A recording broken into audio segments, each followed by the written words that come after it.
Hello and welcome to the channel of Indianfolk. This is Shomi and I am an opinion panelist at Indianfolk. My latest article is on the integration project, a strong diplomatic challenge for India in the post-independence era.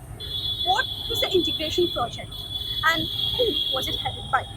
The integration project of India was about acceding the 600 princely states to sign the instrument of accession and become a part of the Indian Union.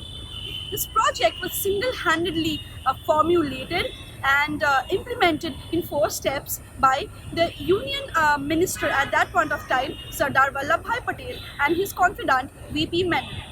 It was a difficult task into convincing the rulers of all the 600 princely states into accede to the Indian Union.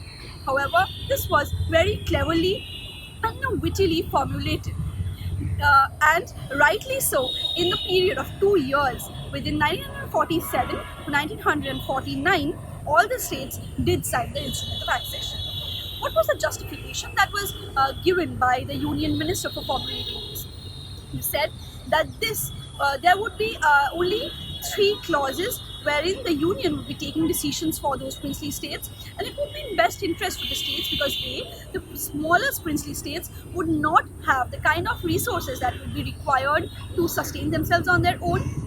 B, their economies would collapse and give way to anarchy if they did not welcome and they did not align themselves with the idea of democracy. And C, and most important to the interest of the princely states, is that the union would provide protection to the princely states against external aggression and hence protect their territories.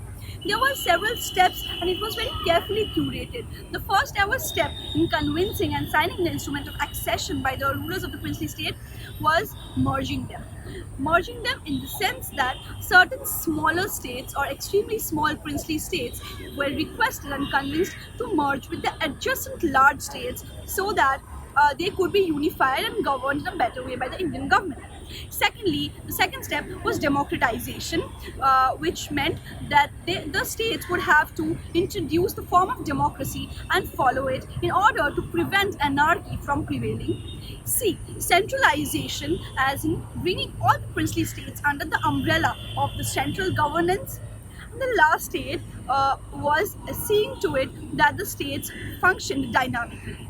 This seemed all flowery and good, however, there were certain backlashes, and this did not happen smoothly in all princely states, the most prominent exceptions being states like Hyderabad and the state of Jammu and Kashmir, where the rulers did not want to access and were unhappy with the kind of promises and the kind of commitments that was required for them and the kind of promises that the union promised them.